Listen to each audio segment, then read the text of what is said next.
Opas for everybody. The Minnesota Wild pick up a very impressive win against the Tampa Bay Lightning by a score of 5-1. Kirill Kaprizov now stands alone in NHL history in Minnesota Wild history with 220 goals scored. Quinn Hughes had a highlight reel goal for the ages. Filip Gustavsson outdueled Andrei Vasilevskiy. The Minnesota Wild made a trade today. Where do you want to start? A lot of get back to normal against a very good team in the Tampa Bay Lightning, one of the best road teams in the league, and the Wild were able to gain the upper hand early on. We've got a lot to discuss, so let's fire right in. It is, of course, time for another Locked On Wild postcast.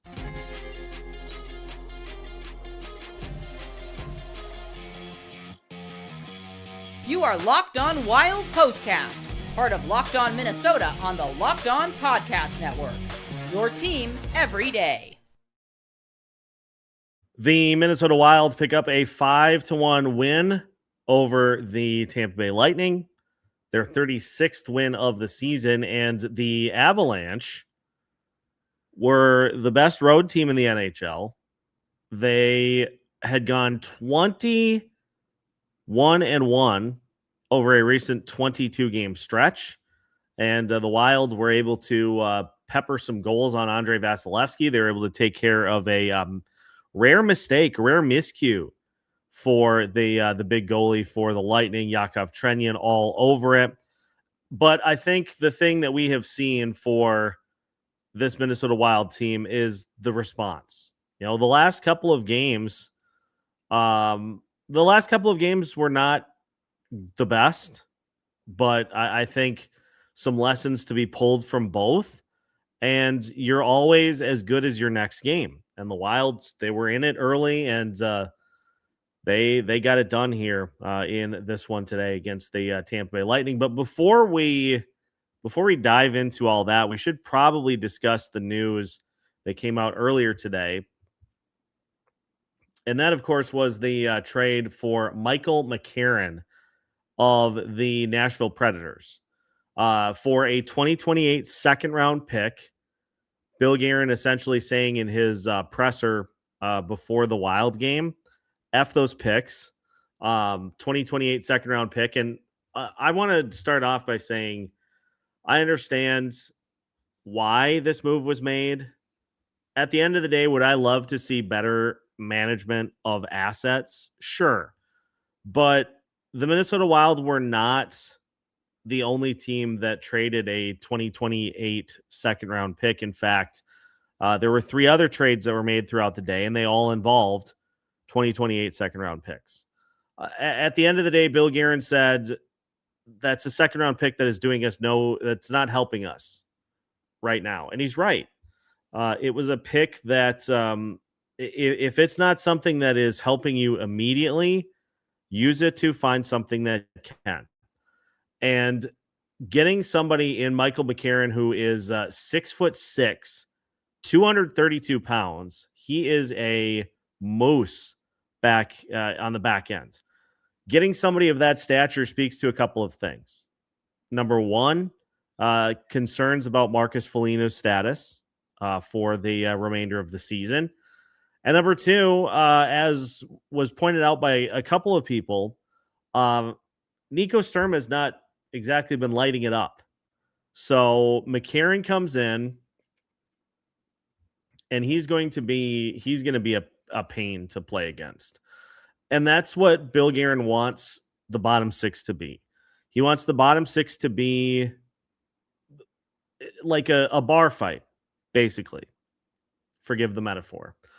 He wants the bottom six to be a scrum, a knuckle dragging, just punches here and there, all sorts of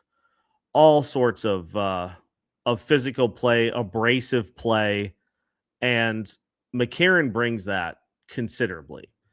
He has, to this point, 165 hits on the season in 59 games. He's not nearly at Yakov Trenin level as far as the hits go, but he's willing to throw his body around, and he also blocks shots. And those are two things that I think were areas of need for the Minnesota Wild. I still think you could stand to add a defenseman that had a little size. There was a lot of reaction today to, oh, this is Bill Guerin just having to scratch that itch again. Just having to pull some size into the table. Well, when you have most of your top six at under 6 feet and you're going up against teams that have some bulk to them, you've got to be able to bulk back. So would I ultimately like to have seen that second round pick acquire a better player? Sure. But am I going to be upset about adding a player like this? No. This is just a depth add, and this is something that I think at this point you want to stockpile as much as you can. So whether it be, back end defensemen, back end forwards, like just grab a couple of guys that can come in and can play roles on the back end. This likely means that, Vinny Hinostroza on one end, probably not long for the roster. We saw Tyler Pitlick sent back to Iowa.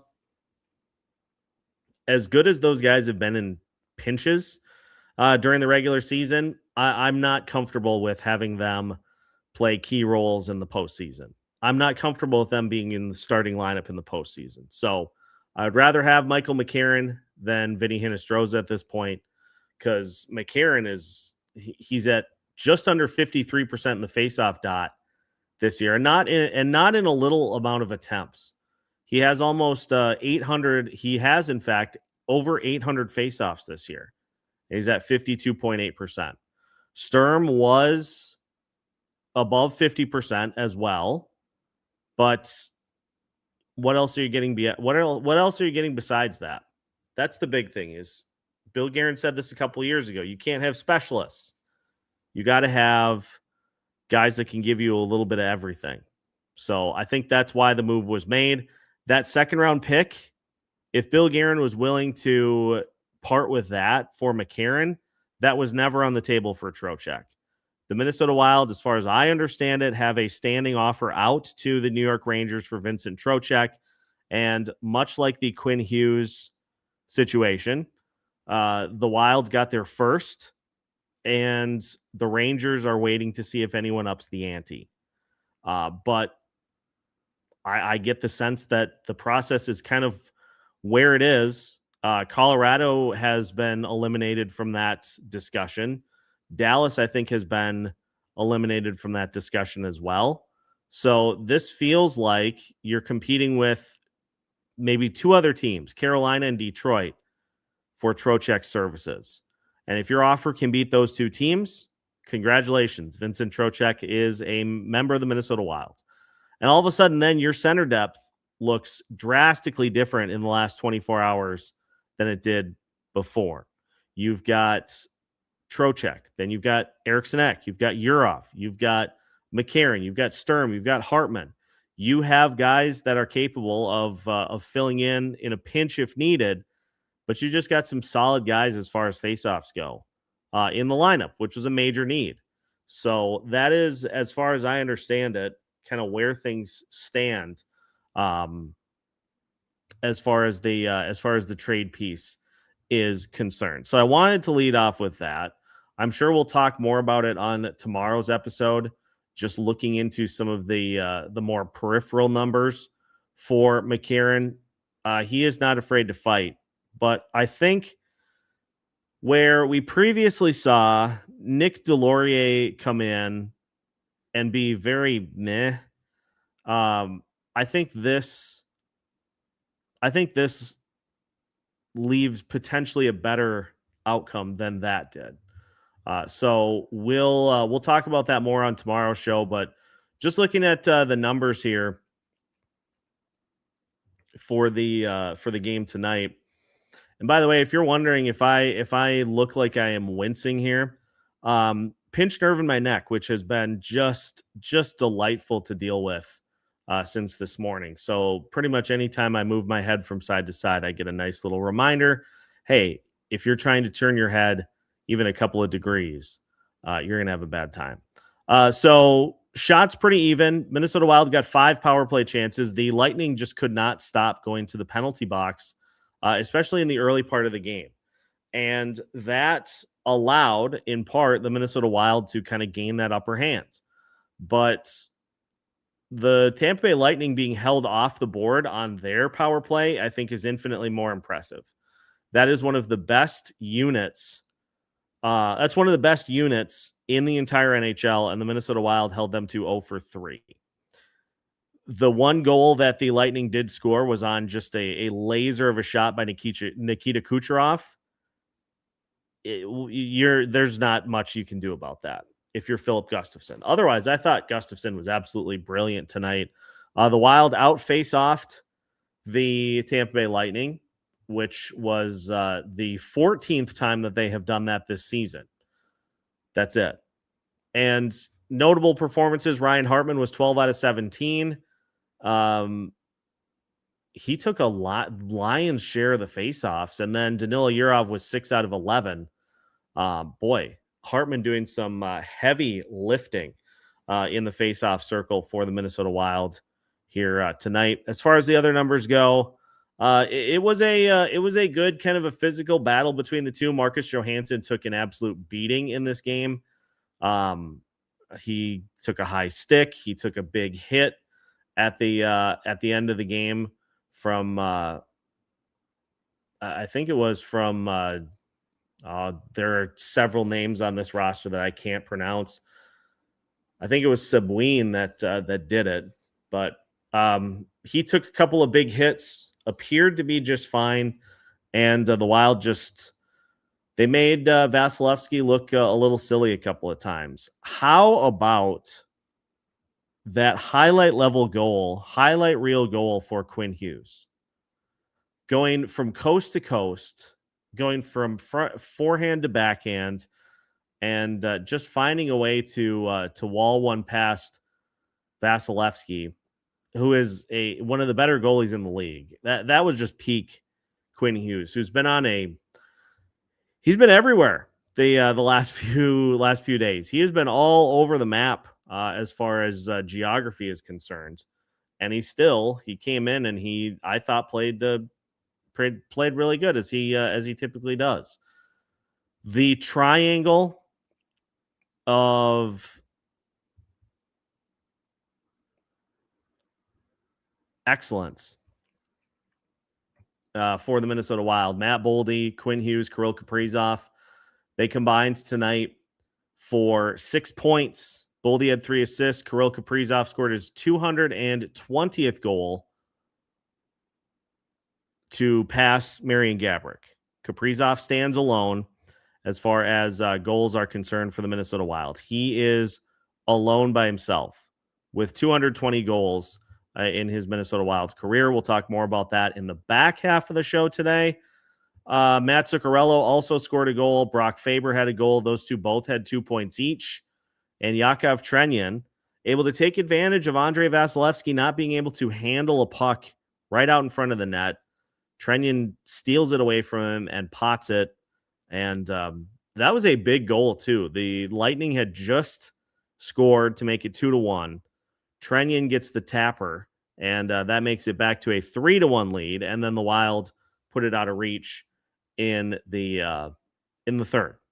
So big performances all around. Filip Gustavsson, 24 out of 25. He was locked in, especially early. And he had several shots from players such as Nikita Kucherov. Jake Gensel had a couple of opportunities in close, and he was able to wall them all off. Just no goals, as UC Saros would say, no goals. So just all in all, solid win for the Minnesota Wilds. A nice bounce back at home, and home is a place that the Minnesota Wild have turned into a real advantage. 18 wins at home so far this season, and they're starting to beat some really good teams at Grand Casino Arena. I know they just lost the 2 previous, but That was a big win against the Tampa Bay Lightning, and a nice bounce back performance by the Wild. So Kaprizov gets the puck after he scored his 220th. Quinn Hughes reaches another milestone. He now has 61 points and has become the third American defenseman in NHL history to reach the mark in 5 or more consecutive seasons, following Phil Housley, who did it 11 times, and Reed Larson. So Hughes continuing his nice points run for the Minnesota Wilds. And Matt Boldy, 20th multi-point game of 2025-2026. The second season with as many. He had 20 of those games in 2024-2025. Only Kirill Kaprizov and Marian Gaborik have done that multiple times. And all that and the Minnesota Wilds just fighting it out with Dallas and Colorado. And I love this, the division of death. I think that's spot on accurate. Division of death, because that's exactly what it is. So that's kind of my 2 cents as far as the game goes. We'll go to listener comments, listener questions. Already have a good one ready to go in the hopper. So we'll talk plenty about this game and the trade deadline ahead as we continue today's episode of Locked On Wilds, coming right up after this.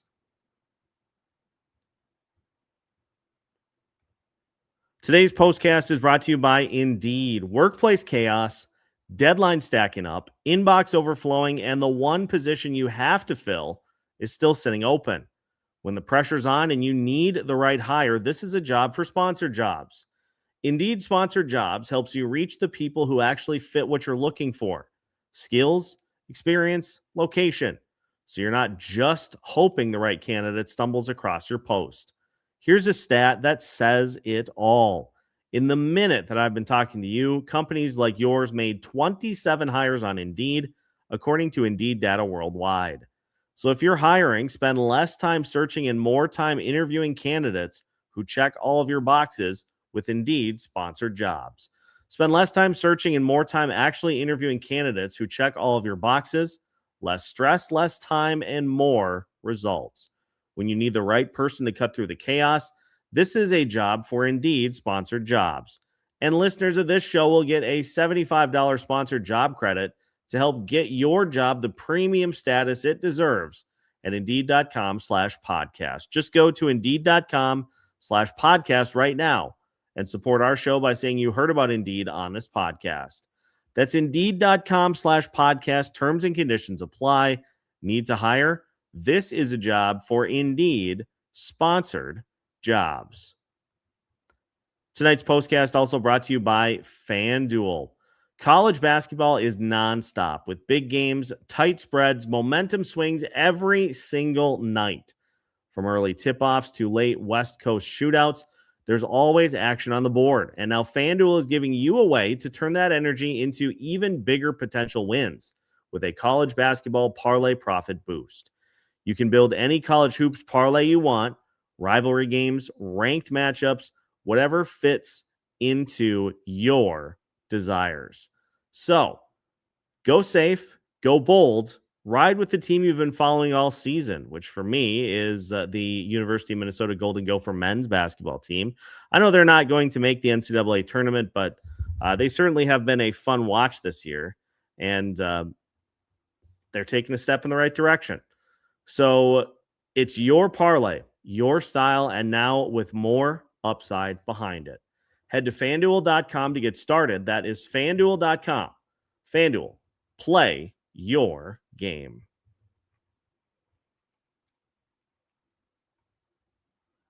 Minnesota Wild pick up a 5-1 win over the Tampa Bay Lightning, and they pick up their 36th win of the season. And want to start with this one. Thomas is right on. Gus proving everyone wrong after the Olympics. There was so much talk, so much chatter after the Olympics Concern about Filip Gustavsson's performance, concerns about whether he was going to be able to find it again. Does he need to be benched? Do we need to see Samuel Levi come in and get starts? And I think we know where that all stands. Gustafsson just, he's kind of susceptible to that sometimes, where he gives up maybe a goal early on, but really settles down as the game goes on. I was not worried. Sweden's defense is not what the Minnesota Wild currently have, which, by the way, welcome back Jonas Brodin, who came in and just like he had never left. And that was a nice boost.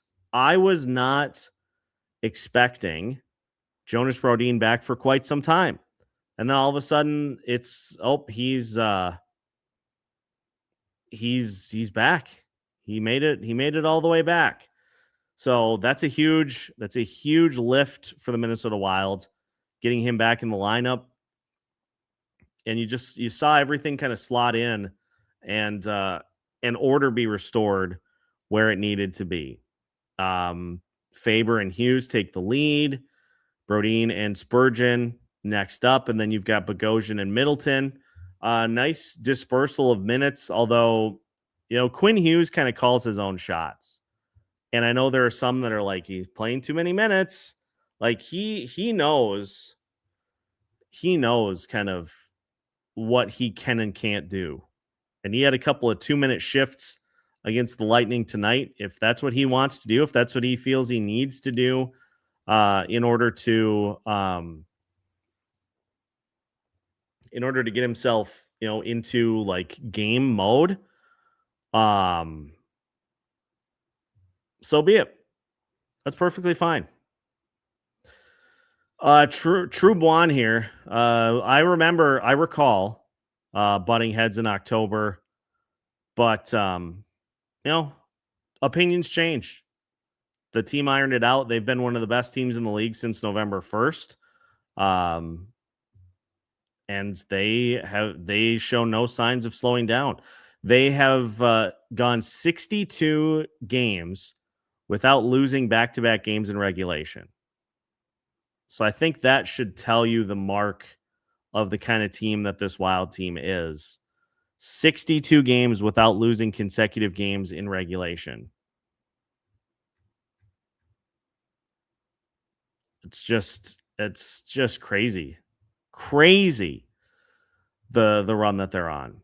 So for the Minnesota Wild, they now will set their sights on the Vegas Golden Knights, who don't ask me how I know this, but somehow kind of feel like the Vegas Golden Knights are going to end up with Jordan Binnington.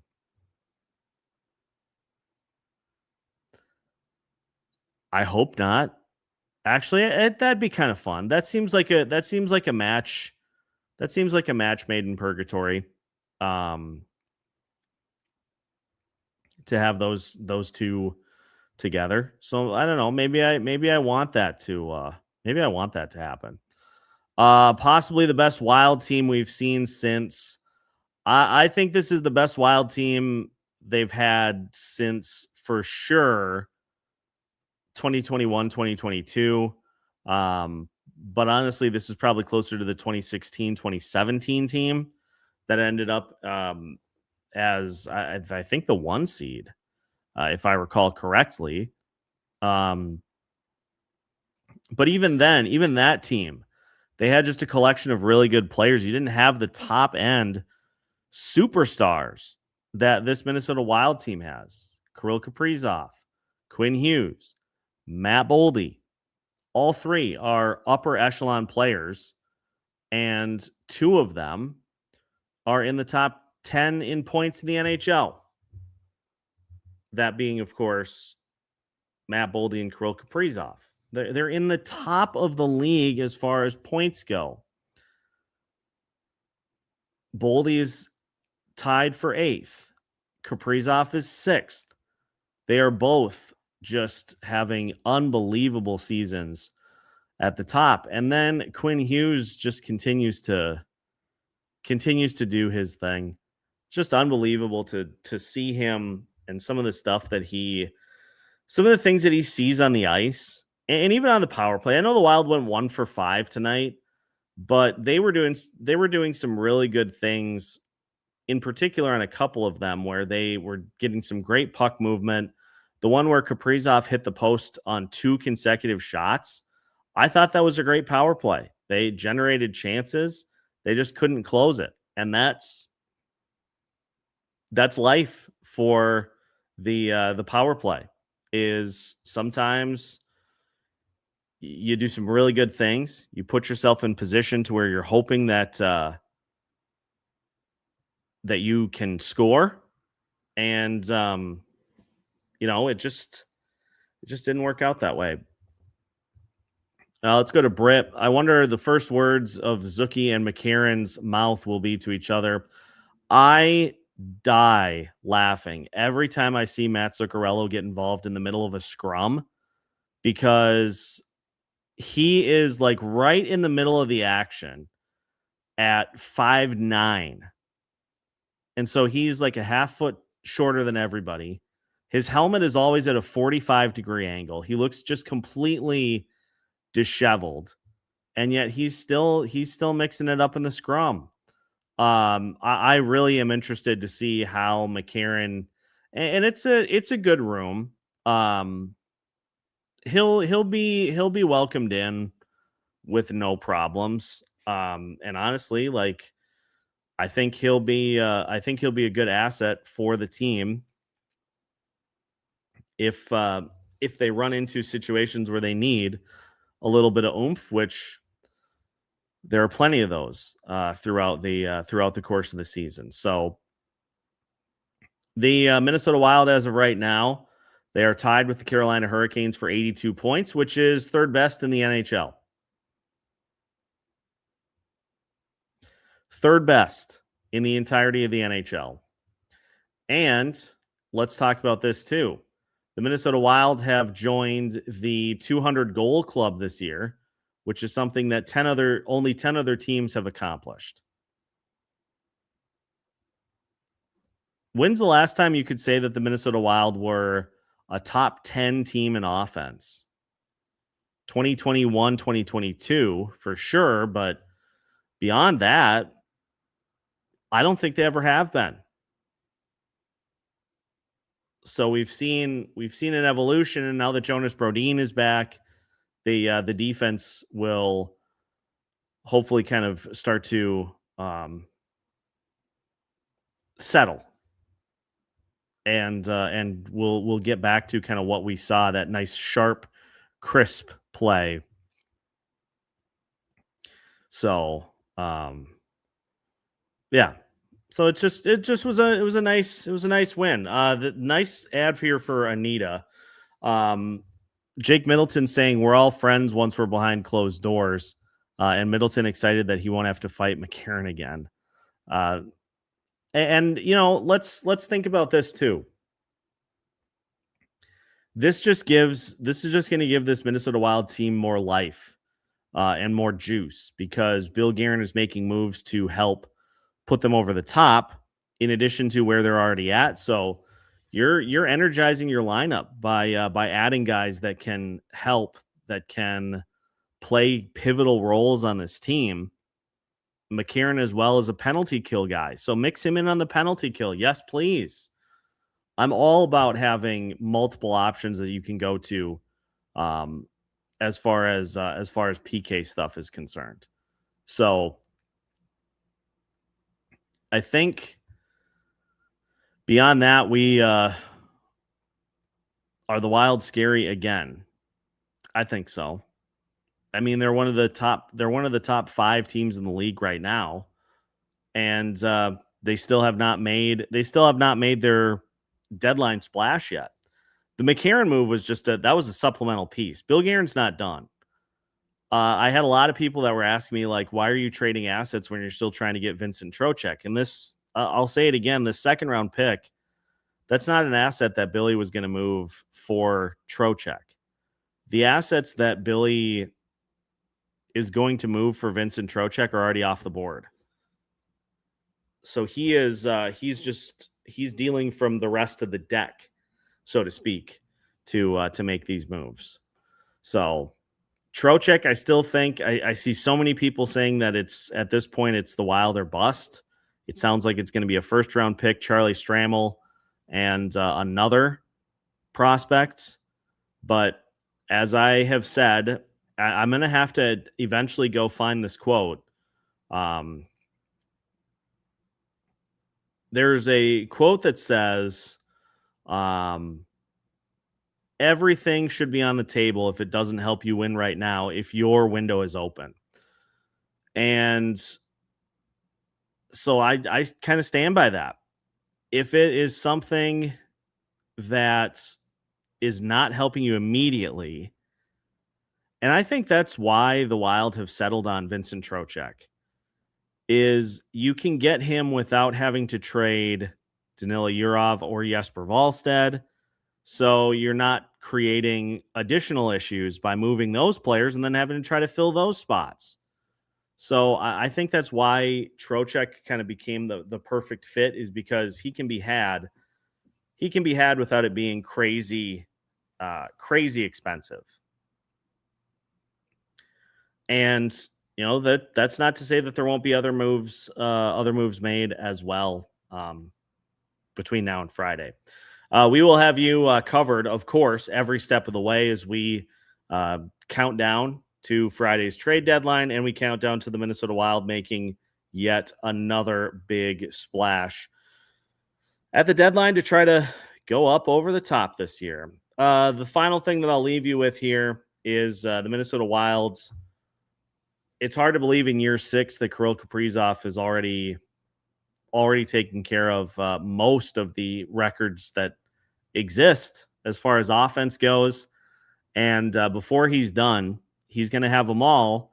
And when he's done, he's going to have his number retired in the rafters at Grand Casino Arena. And I know there's some debate as to whether Mikko Koivu's number needs to be up there. Well, there's no debate here. Once Kaprizov's done playing, his 97 will be immortalized in the rafters forever. And he's going to go down as the best player to ever lace him up, at least for this team. So a nice win here tonight. The Wild beat the Lightning 5-1. And that's going to do it for tonight's Locked on Wild postcast. A late one here because they didn't start till 8:50 almost during the week in the Central Time Zone. Don't get me started. But yeah, Wild win a nice one here, 5-1. Thanks for joining us. Make sure to hit that like button before you head out for the night. And make sure to tell your friends if you have not already, if they're looking for some Minnesota Wild intel here throughout the rest of the season. We got you covered. Wild win 5-1. Opa Kirill Kaprizov with his 220th career goal. Thanks for joining the postcast tonight. We'll have an episode coming up for you tomorrow right here on Locked on Wild, part of the Locked on Podcast Network, your team every day.